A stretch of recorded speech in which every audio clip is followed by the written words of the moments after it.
কনসেপ্টটা আসলে মেইনলি আসতো যে যখন আমরা এখানে আসি, ভিসিতে মেইনলি আড্ডা দিতে আসা হয়, চা খাওয়া হয়। তো এখানে এসে দেখি যে বাসের জন্য অনেকে ওয়েট করে আমাদের শিক্ষার্থীরা। তো ওয়েট করার সময় তাদেরকে মেইনলি বাসের জন্য আধা ঘন্টা 35 মিনিট ওয়েট করতে হয়। সেই সময়টা তারা মোবাইলে ফালতু কাজে মানে রিলস দেখে অপচয় করে। তো এই 30 মিনিট যদি তারা বইয়ের 5-6টা পাতাও পড়ে, আমার মনে হয় যে এটা তাদের জন্য প্রোডাক্টিভ কিছু হবে, এবং আমরাও আমাদের জায়গা থেকে মানে সেই ভালো লাগাটা কাজ করবে যে আমরা কারো কাছে জ্ঞানের আলো বা বইয়ের আলো পৌঁছে দিতে পারছি। এখানে আড্ডা দিতে দিতে আমরা দেখি যে দিনের প্রায় অধিকাংশ সময় আমরা মোবাইল বা তথ্য প্রযুক্তির অনেক কিছু ইনস্ট্রুমেন্ট ব্যবহার করে আমরা আমাদের মূল্যবান সময়টা আমরা কিন্তু নষ্ট করি।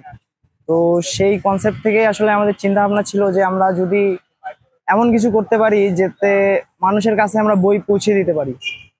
মানুষ বই থেকে বই বিমুখ হয়ে যাচ্ছে দিন দিন। বাংলাদেশের প্রেক্ষাপট এমন হয়ে দাঁড়িয়েছে যে আসলে মানুষ বই পড়ার দিকে তেমন খুব একটা আগ্রহ দেখান না। বর্তমানের যে বইমেলা হলো এবার, বইমেলাতেও আমরা দেখেছি খুব একটা ভালো বইয়ের বিক্রি বা কেনা বেচা হয়নি, মানে চারিদিকে মন্দা। সেই চিন্তা ভাবনা থেকেই আমরা ভাবছি যে মানুষ লাইব্রেরির কাছে যেহেতু যেতে পারছে না তার এই শহরের ব্যস্ততা বা বিভিন্ন কারণে, তো লাইব্রেরি যদি আমরা তাদের কাছে নিয়ে আসতে পারি তো এটা একটা অভিনব উপায় হবে। সেই চিন্তা ভাবনা থেকেই আমরা ভাবছি যে এই ভিসি চত্বরে যদি এরকম এক ধরনের একটা লাইব্রেরি থাকে, ভ্রাম্যমাণ লাইব্রেরি, তো এখানে ঢাকা বিশ্ববিদ্যালয়ের শিক্ষার্থী সহ যারা বহিরাগত আছেন বা বাইরে থেকে আসেন ঘুরতে ঢাকা বিশ্ববিদ্যালয়ে, তারা তাদের মূল্যবান সময়টি নষ্ট না করে যে কোনো একটি বইয়ের যদি 2 পাতাও পড়ে, সেটা অবশ্যই দেশ জাতির কল্যাণে কার্যকর ভূমিকা রাখবে বলে আমরা মনে করি। প্রথমত হচ্ছে আমরা ডাবি ক্যাম্পাসে আসা যাওয়া, আমরা যারা বই পড়ি বা বই সংগ্রহ করি, দেখা যায় যে আমরা বই কিনে কিনে পড়ছি, কিন্তু হচ্ছে এখানে একটা মজার ব্যাপার যে এইখানেই কিন্তু হচ্ছে বেশিরভাগ আমাদের আড্ডা দেওয়া হয়। তো এই জায়গাটাতে হচ্ছে এত সুন্দর একটা ভ্রাম্যমাণ লাইব্রেরির মতো কিছু একটা তৈরি করা, এটা নিঃসন্দেহে প্রশংসাযোগ্য।